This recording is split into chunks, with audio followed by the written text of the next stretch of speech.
Hi guys, I'm Aaron from Mapit Accountancy here.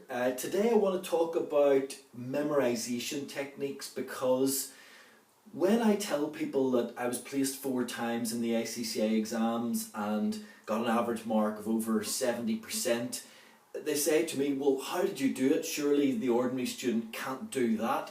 When I'm telling you that you can, because what you've got to do is use things like memorisation techniques. I memorised the whole syllabus for several subjects on the ACCA using these techniques. Now, they are a bit mad, they're unusual, they're something that you might not have seen before, but they work. They mean that you can learn something, know it, and remember it, basically forever.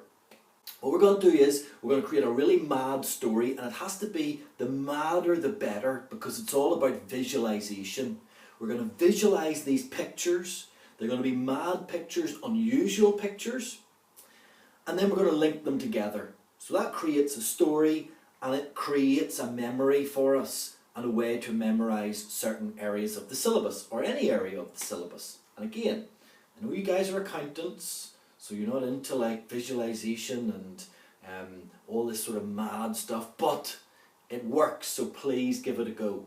So what I'm going to do is, I'll show you how to do this for Porter's 5 Forces, which is on the P3 syllabus, but could be on any syllabus. It's a way to analyse the competition in the industry, and it covers the competitive nature of the industry, the threat of new entrants, the threat of substitute goods, the bargaining power of the buyers, and the bargaining power of the suppliers. So I'm going to give you an easy way to remember all of that, so that in the exam you don't have to focus on remembering, you just focus on discussing, which really is the key to this. If you can remember it with no effort, well then you can spend more time, first of all, thinking about what it means in your revision and discussing it in the exam. So I said it was mad. We're going to use these different visualisation techniques. The first one is a porter, because it's Porter's 5 Forces. So I want you to visualise a hotel porter, a really, really posh one with a big tall hat, as you would see at one of those really fancy hotels. Hotel porter, porter. He's pushing a trolley. On that trolley is a big giant glove with 5 fingers in it.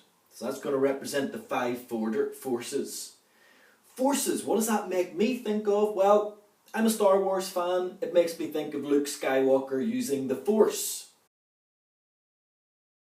So that's my visualization. Remember, this is all about creating an unusual story that you will remember and that will remind you of the things you're trying to memorize. So you've got your hotel porter, giant glove, 5 fingers, Luke Skywalker using the Force. That's Porter's 5 Forces. The first one was the competitive nature of the industry. So, competition with Luke Skywalker, Darth Vader. So, in comes Darth Vader.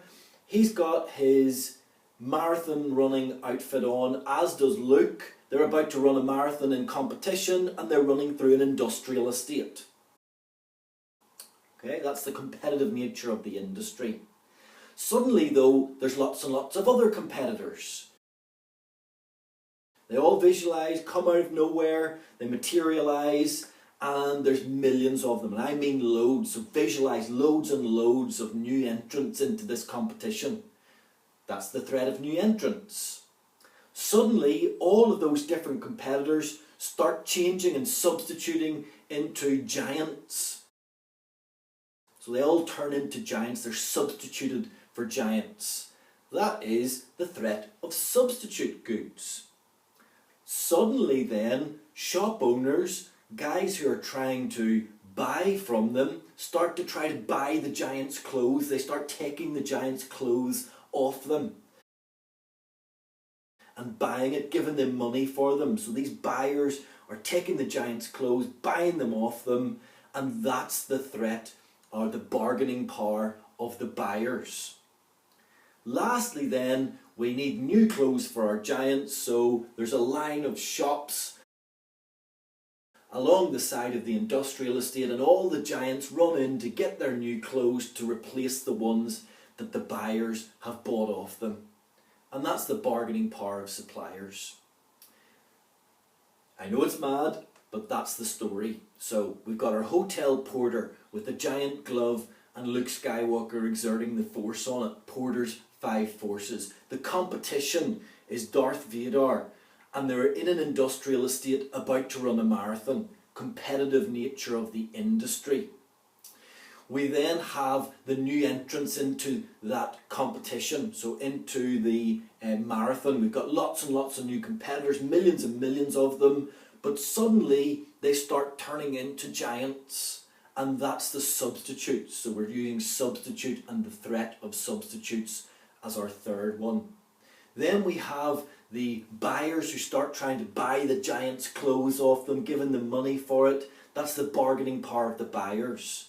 The giants now have no clothes, they need to buy some more. Someone's going to supply it to them from those shops. That's the bargaining power of the suppliers.